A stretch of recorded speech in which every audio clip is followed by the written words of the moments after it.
Masyarakat Ngawi digemparkan dengan penemuan sosok pria yang sudah tidak bernyawa. Pria tersebut bernama Romdan, 45 tahun. Setelah dilakukan penyelidikan, terungkap bahwa pelaku merenggut nyawa korban tidak lain adalah istri korban berinisial APL, 35 tahun. Istri pelaku diketahui memiliki profesi sebagai instruktur senam. Peristiwa tersebut terungkap ketika pihak kepolisian yang dipimpin oleh AKBP Dwiasi Wiya Putra menemukan kecurigaan saat melakukan penyelidikan. Kecurigaan tersebut berawal dari sang istri mengaku terkejut melihat kondisi korban pertama kali, hingga ia melaporkan kejadian itu kepada ketua RT setempat. Pihak RT setempat menyarankan sang pelaku untuk melaporkan kejadian tersebut kepada pihak polisi. Namun sang pelaku dan keluarga korban menolak melapor dengan alasan korban meninggal karena terjatuh di kamar mandi. Keluarga kemudian menguburkan jenazah korban ke pemakaman umum desa setempat. Warga yang curiga lantas melaporkan kejadian tersebut ke pihak polisi. Hingga pada Senin 20 Februari 2023 dilakukan ekshumasi atau membongkar makam Romdan untuk dilakukan otopsi.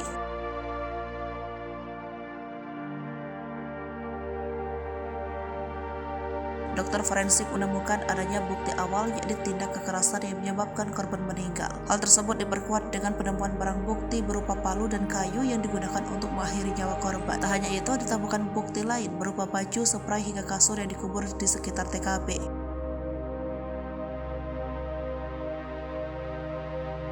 Atas penemuan tersebut, istri korban ditetapkan sebagai tersangka atas kasus pembunuhan terhadap suaminya pada Selasa 21 Februari 2023. Lantas, apa motif dari sang istri hingga tega merenggut nyawa suaminya itu?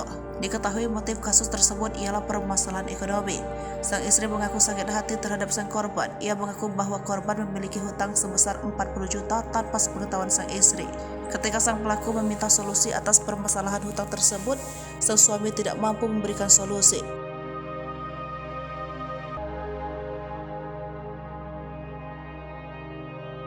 Polisi menjerat pelaku dengan pasal 5A Junto 44 ayat ketiga Undang-Undang Nomor 23 Tahun 2004 tentang kekerasan dalam rumah tangga yang mengakibatkan kematian.